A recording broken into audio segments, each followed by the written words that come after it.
Assalamualaikum warahmatullahi wabarakatuh. Al-Fatihah.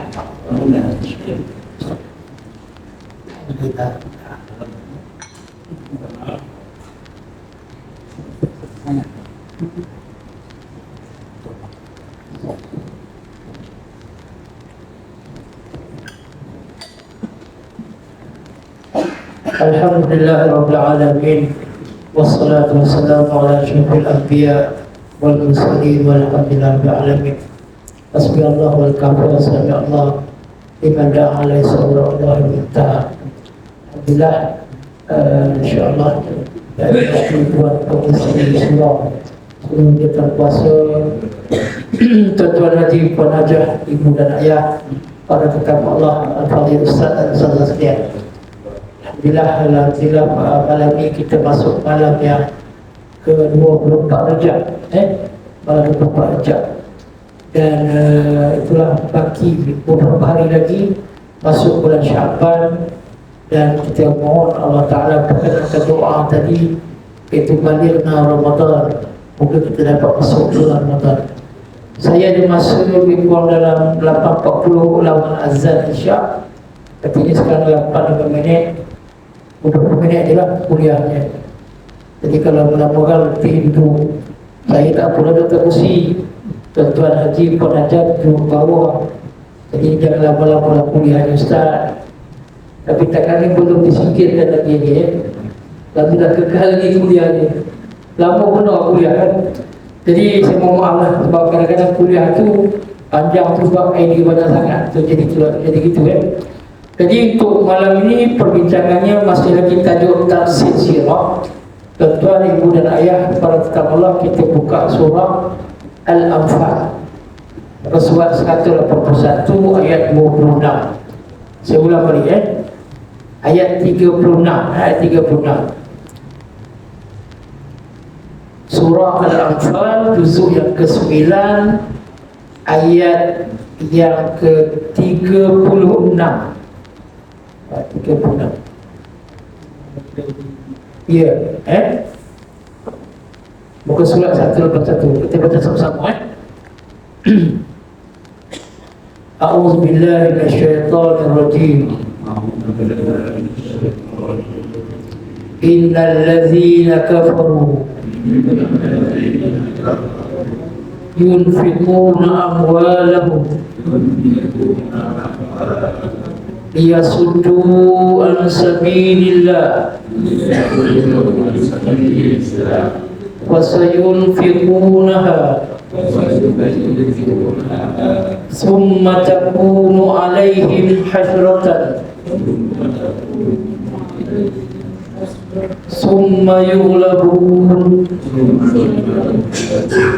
walladzina kafaru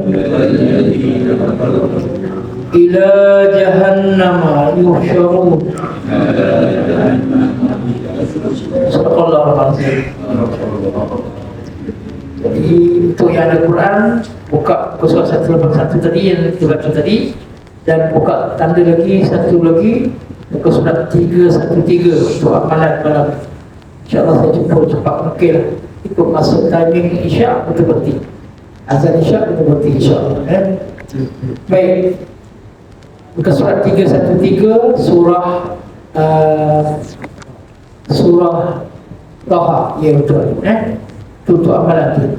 Jadi untuk malam ni saya bawakan hari ini ialah ayat yang Allah firmankan dalam surah Anfal berkaitan tentang sejarah sirah Nabi SAW. Iaitu turunnya ayat ini dikatakan dalam tafsir Al-Imam Ibn Katsir, Al-Imam Tabari dan sebagainya, antaranya menyebut tentang sifat ataupun amalan orang kafir itu membelanjakan harta mereka dengan menghalang manusia untuk menuju ke jalan Allah Ta'ala. Baik, tahun 2 Hijrah, bulan Ramadan, itu berlaku perang Badar. Tahun 3 Hijrah, bulan Syawal, hari raya, hari puasa, berlaku perang Uhud. Tahun 4 Hijrah, bulan Syaban, berlaku perang Badar yang kedua. Saya ulang balik. Tahun 2 Hijrah, bulan puasa Ramadan, berlakunya perang Badar yang pertama. Tahun ketiga Hijrah, bulan Syawal, raya puasa Syawal, 6 Syawal, berlakunya perang Uhud.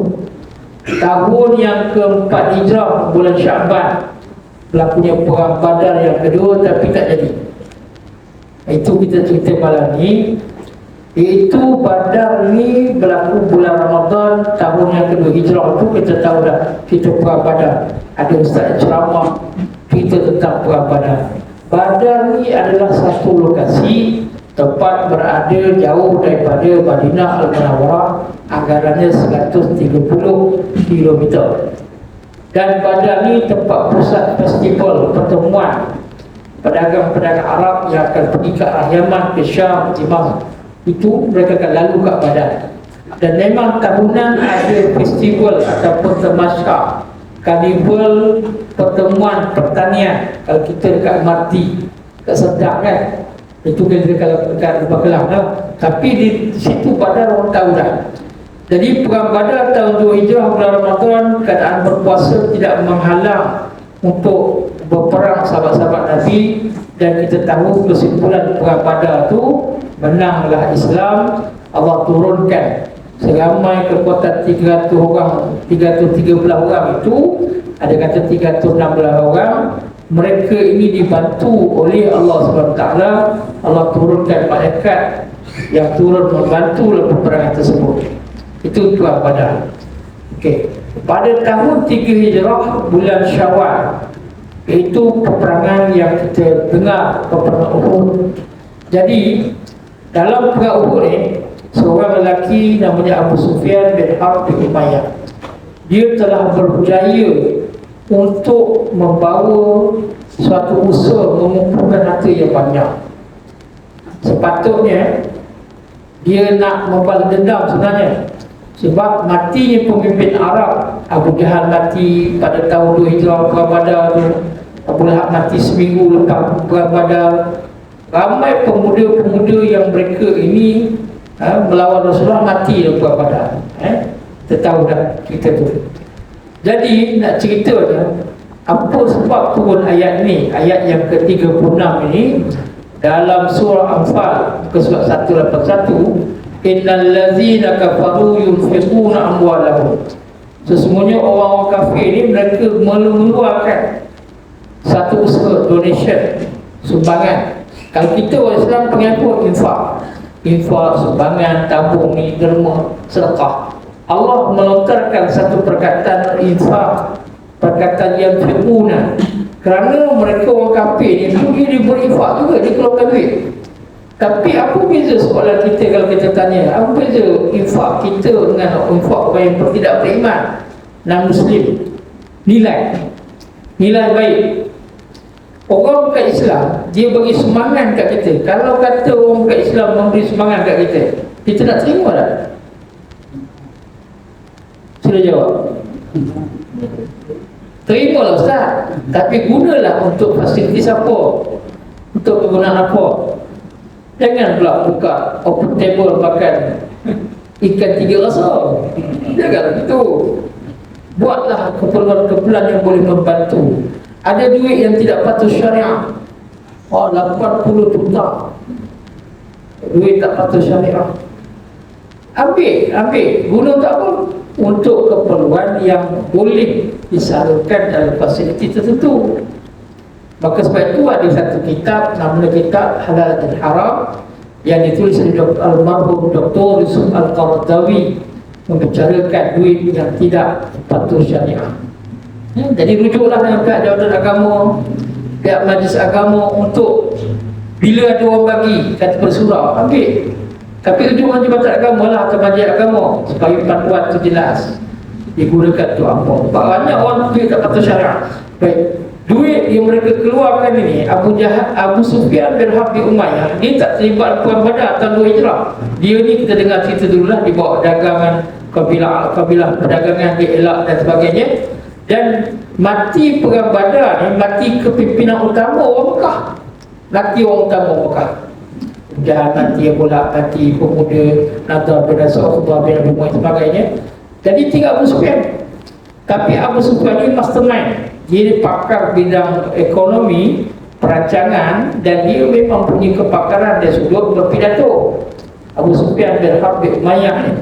Dan ada seorang lagi nama Abu Sufyan bin Haris, itu sepupu Nabi. So bila orang sebut Abu Sufyan ni, tanya dia, Abu Sufyan yang mana? Abu Sufyan sepupu Rasulullah ke ataupun Abu Sufyan yang masuk Islam tahun 8 Hijrah? Ketika kejadian tahun turun ayat ini, cerita tentang Abu Sufyan berjaya kumpul 200 unit infanteri, unit berkuda 300, berjaya kumpul tentera 3,000 orang, berjaya kumpul 22 penari gelet. Dia bawa harta sebanyak-banyak mungkin dalam perang ini sebagai motivasi kepada orang-orang Mekah supaya berlawan. Dikumpul orang kabilah Bani Tihamah, Bani Kinanah, kumpul ramai-ramai ni, kumpul dan berjaya buat collection aset dan orang sebelum cukup setahun. Sebelum cukup setahun, 9 bulan daripada perang Badar tahun 2 Hijrah, dia dah berjaya kumpul harta dia. Apapun tuan-tuan, ibu dan ayah, dalam terjemahan Al-Quran dan tafsir Allah menyebut, katanya Imam Ibn Katsir rahimahullah, Imam Tabari dan sebagainya, menyebut bahawa fasayunfiqunaha summa takunu alaihim hasratan summa yughlabun. Mereka ini akan jadi harta yang mereka keluarkan itu sebagai cara mereka nak menyokong sama mereka, tetapi nilai keimanan, keikhlasan, pahala itu tak ada. Jangan kata ada pahala pula. Dan mereka ni akan dikalahkan. Tak apalah, memang panggil mereka. Tengok orang Zionis Israel sekarang, mereka ada kawan-kawan dia, ada syarikat besar, negara dunia besar, support mereka, keluarkan harta, donation, sumbangan pada mereka. Tapi Allah sebut saya ulabun. Ingat ayat wording ayat dalam ayat 36 tu, bahawa yusum ma yughlabun, mereka akan kalah. Soalnya kalah bila kita tak tahulah. Wallahu a'lam tuan. Dengan Israel dia betul baru-baru ni pun banyak kita dapat dengar attack dari berbagai segi. Tapi soal kalah dan menang tu tak tahu. Baik. Maka dengan itu, dalam perang Uhud ni berlaku 2 fasa. Fasa pertama, fasa kedua. Ada 5 siri yang pada saya sebut dulu. Barangkali tuan-tuan dah tahu banyak kali cerita Pak ni. Cuma nak sebut kata-kata Abu Sufyan. Dalam Sahih Imam Bukhari rahimahullah, daripada sahabat Nabi Tabi'in Barra radhiyallahu anhu, disebut tentang satu perkara yang kita dah ambil dari sudut tafsir sirah dan fiqh sirah ni, kedapatan faham makna daripada peristiwa berlaku. Lepas perang berlaku kat Uhud ni, pada pasal yang pertama berlaku rintangan, cabaran, Nabi luka dan parah. Pasal yang kedua, kemunculan kemenangan. Soal menang ni ada 2 perkara tuan. Satu, menang di segi orang kafir kata dia menang. Ayuh saya tinggal sikit ataupun kita lontarkan sikit kata-kata yang disebut di dalam perang Uhud ni. Apabila Nabi luka parah, naik tempat yang tinggi di Bukit Pemanah. Dia katakan dekat dengan Bukit Pemanah tu, dekat Uhud, makam syuhada yang ada sekarang ni, ada Bukit Pemanah depan tu, ada satu bukit yang Nabi naik atas tu agak tinggi. Ketika itu Abu Sufyan datang. Abu Sufyan datang dan naik tempat yang tinggi, kata naik kuda ataupun naik tempat tinggi. Dia berkata, dalam kata-kata Abu Sufyan inilah yang malam ni saya nak perdengarkan sedikit. Apabila berkatanya Abu Sufyan, dia kata afikum Muhammad. Dia cakap kuat-kuat tu. Abu Sufyan lantang suara dia, bin Harb bin Umayyah ni, isterinya Hindun. Afikum Muhammad, adakah di kamu masih ada lagi Muhammad? Maka seorang pun tak jawab. Bahkan Nabi kata falam ajibu, jangan jawab. Afikum Muhammad, ada Muhammad ni di medan perang ni. Nabi kata jangan jawab. Afikum Abu Quhafa, adakah dengan kamu ni Abu Quhafa? Abu Quhafa ni Abu Bakar. Maka Nabi kata falam ajibu, jangan jawab. Afikum Umar bin Khattab, adakah dengan kamu ni Umar bin Khattab? Falam ajibu, jangan jawab. Maka bila kata jangan jawab ni, kenapa tak jawab? Sebab Nabi tak benar nak jawab. Dalam fiqh sirah ni ada soalan-soalan orang tanya kita, kalau ini bentuk individu jangan jawab. Dan memang disebut renungan dari segi fiqh sirah, bertanya tentang Muhammad dan tentang Abu Bakar dengan Umar ni ialah tentang perusahaan individu, pribadi, individual. Maka Nabi tak pernah akan jawab, biar. Kerana mungkin bila jawab jadi undang lain. Sebab tu dalam fiqh sirah ini, apabila Abu Sufyan berkata begitu, maka yang dengar ni ada yang jawab. Umar jawab dah. Umar jawab. Maka ketika mana Abu Sufyan berkata, A'lul Hubal, dia kata, Tuhan kami yang maha tinggi Hubal. Kali ini Nabi sudah kata jawab. Dia kata jawab, sekarang jawab. Artinya tentang persoalan tanya keadaan individu, Nabi tidak jawab. Tapi tentang menyentuh agama Allah, tentang Tuhan, bila Abu Sufyan melontarkan kepercayaan dia waktu itu belum Islam lagi, A'lul Hubal, katanya Tuhan kami Hubal. Maka dia jawab sahabat Nabi. Dia tu Nabi kata jawablah. Maka Umar berkata, Allahu a'lu wa ajal, Allah lah maha tinggi dan maha mulia di sisi kami. Kemudian berkata lagi Abu Sufyan, kalau betul lah Muhammad tu masih hidup, kenapa tak jawab? Kazabta, Abu Sufyan kata Abu Umar, kalau betul lah kamu kata Muhammad dah tak ada, aku ni ada dia, aku tercebur depan kamu ni, masih ada, kami tak jawab. Rasul tak benar kami jawab. Kemudian kata Abu Sufyan kepada tentera Islam, dia kata apa? Bila dia kata apa? Lana Uzza walakum lana Uzza wala Uzza lakum. Pada kami Tuhan berhala Uzza, dan kamu tak ada berhala, kamu tak ada Tuhan. Maka Rasulullah kata jawab sekarang. Umar menjawab bahawa Tuhan kami, Allahu lana wala fikum, Allahu lana, Tuhan kamilah Allah, dan tiada Tuhan pada kamu sebagai Tuhan yang disembah. Kemudian kata Abu Sufyan lagi, dia kata apa?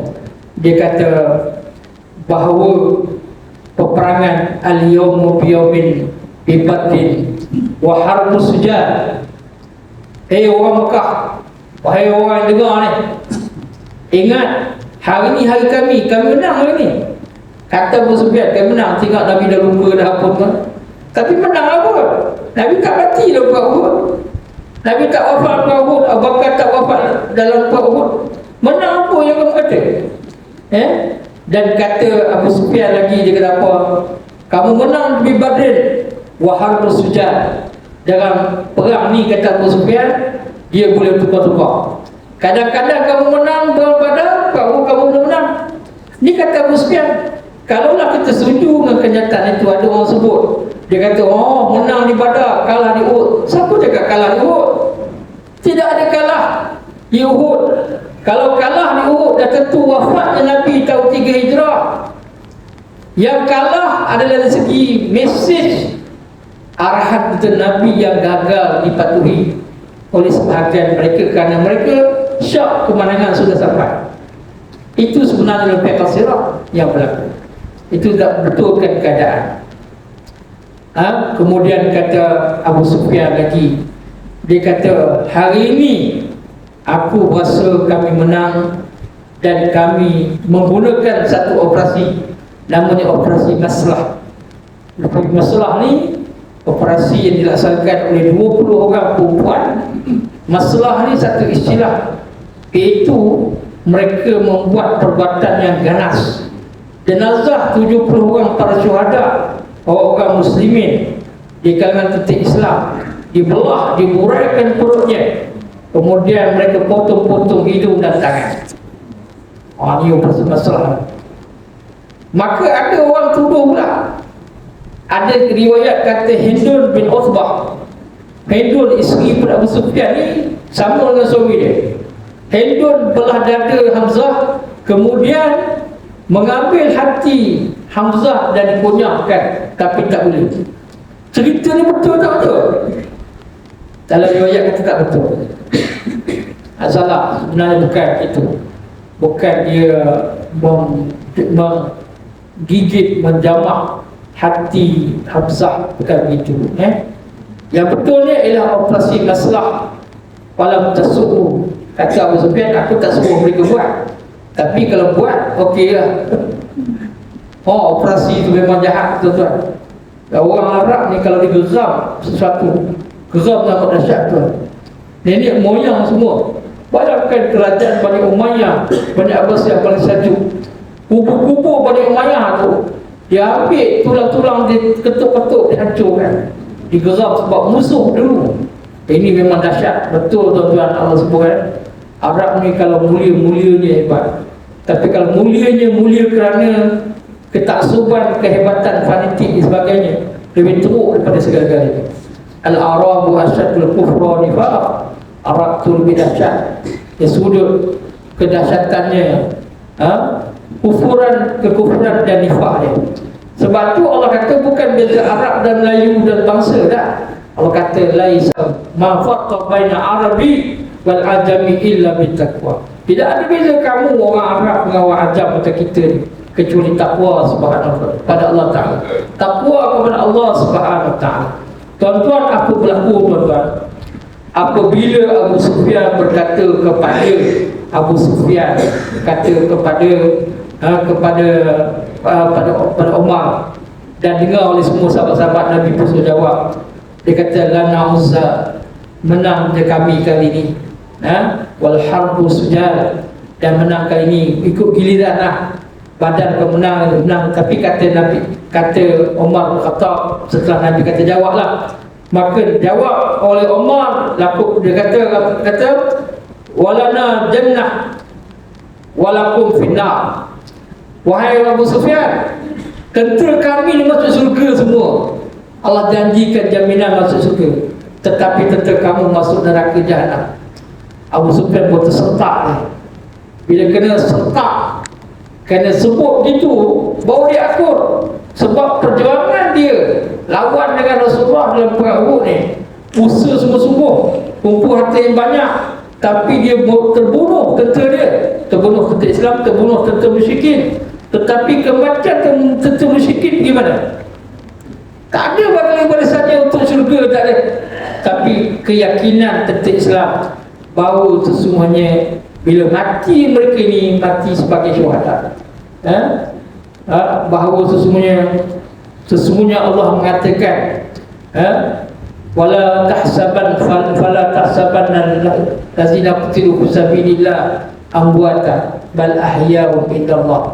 Jangan kamu sangka orang mati dalam medan perjuangan itu mati syahid saja, tapi kehidupannya masih lagi hidup di sisi Allah Subhanahu wa taala.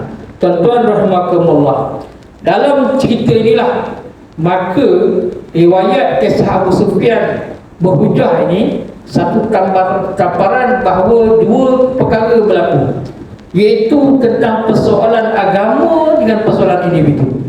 Bila ada tentang orang tanya pasal agama, maka jangan kita diam. Kalau tak mampu nak jawab, rujuklah kepada orang yang tertentu lah. Jawatan mufti ada, haji agama ada, jawatan agama ada.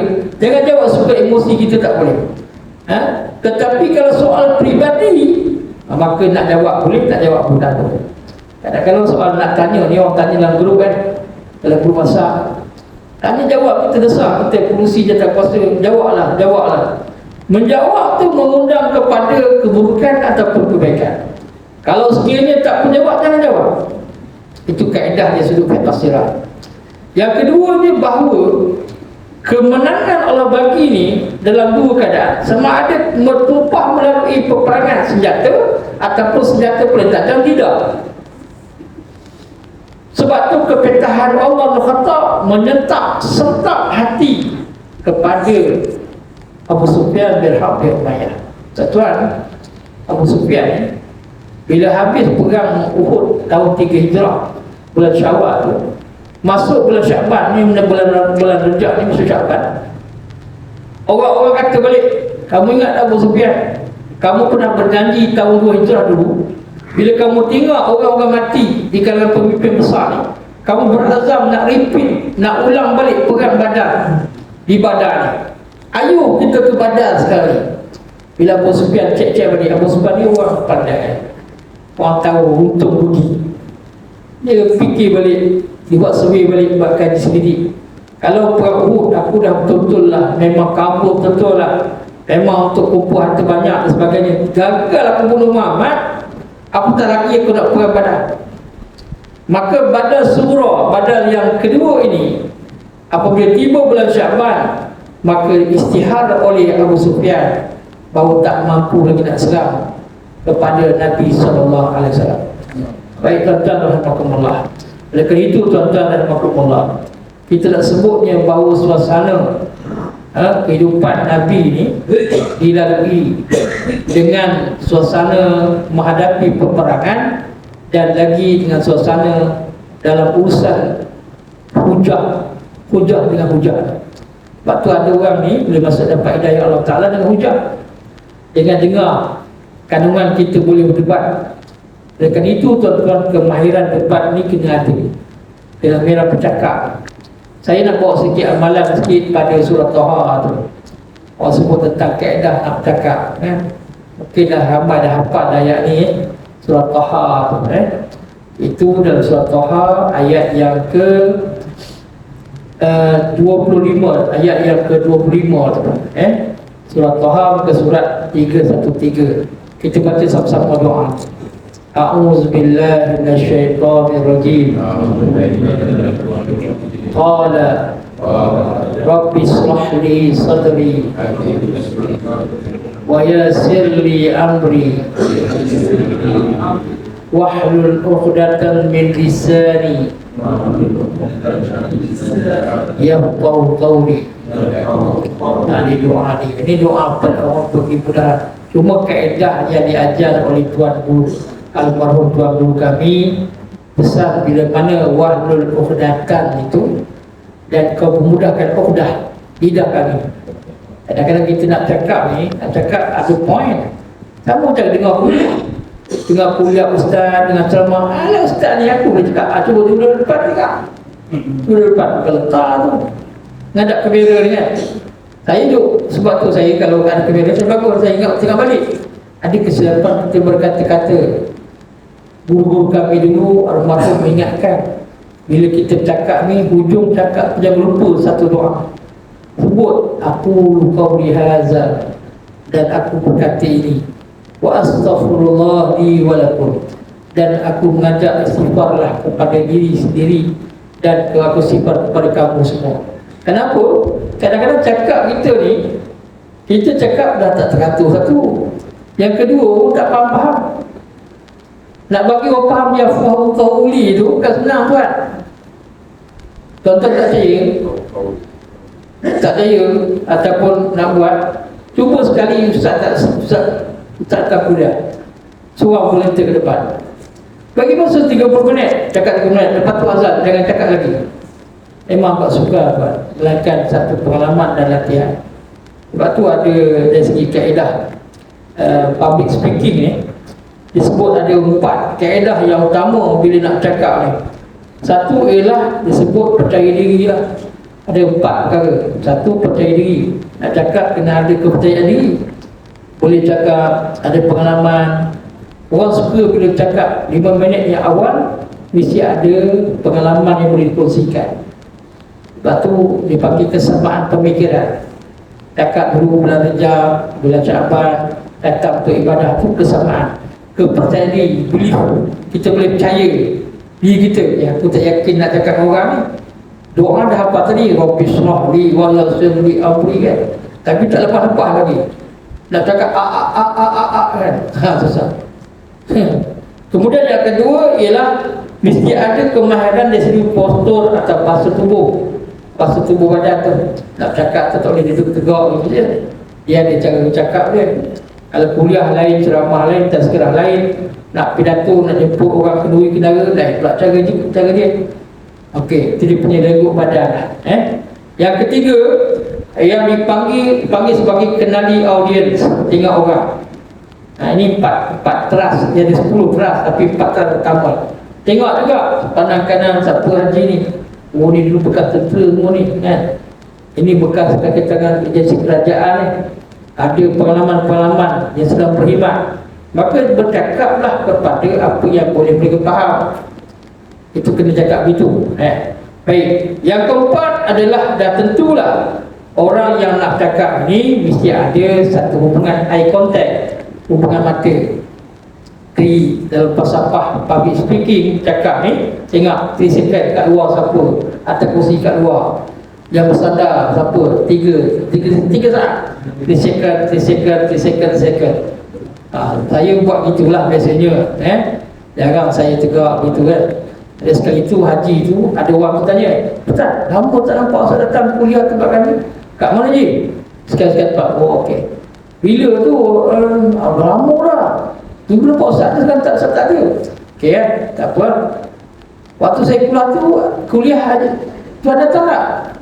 Tak ada, saya jangan datang. Badan lah. Dia tiap kali kuliah, kalau kuliah maghrib, biasanya dia lah tu. Dengar je azan, sembahyang maghrib, balik. Lepas azan isyak pun datang. Kuliah yang kita bincang pun datang, buka video, tidak. Sebab biasa saya ingat, insya-Allah waktu ada seorang Pak Allah dekat Taman Saga ni. Dia ni kerja dia apa? Tiap kali kuliah, dia akan pastikan ada fungsi kamera ni dapat dirakam. Sekali dapat beritahu khabar, kata dia, Ustaz, ingat tak yang duduk belah kiri? Ingat kat tiang tu. Okey, haji tu dah meninggal kan? Meninggal dah dia. Itu penting ni bila ceramah tu kena eye contact tu. Kenal. Jadi itulah kemahiran dari sudut apa yang dipanggil sebagai untuk bercakap, public speaking ni. Dan public speaking ni penting kena Islam. Pidato ni, pandai berkuliah ni, pandai ceramah ni, pandai cakap ni, penting dalam Islam. Suhaib bin Amru menjadi seorang orang tengah bagi pihak musyrikin bila berlakunya perjanjian Hudaybiyah tahun 6 Hijrah. Pemimpin seperti Ka'ab bin Malik, sastrawan negara, dia ni hebat, merupakan orang yang pandai bercakap, dan dia ni bukan cakap pandai cakap, boleh menyentuh jiwa. Dalam perang Uhud, bila pasal pertama Nabi luka parah jatuh, semua orang sangka Nabi telah wafat. Tapi Ka'ab bin Malik radhiyallahu anhu kata apa? Dia kata, Isma'u ayuhal muslimin, dengar sini orang-orang Islam, ibshiru fa inna Muhammad lam yamut. Muhammad, gembiralah oleh kamu, Rasulullah tidak wafat lagi, masih ada lagi. Rasulullah hanya tak mampu nak bangun, dipapah, dijunjung oleh Abu Talha untuk menunjukkan Rasulullah masih hidup dalam perang. Ini peranan orang yang boleh berpidato, boleh menyentuh jiwa. Oleh kerana itu, antara amalan yang kita buat, kita amalkan ialah pertama latihan. Latihan selalu buat cakap dan sebagainya. Latihlah dia wakil surau ni, kalau kata ustaz tak datang, seorang-seorang bangun bagi kuliah, ganti ustaz. Contoh gitu kan? Boleh. Yang keduanya dah tentulah kita kata ada amalan yang kita buat.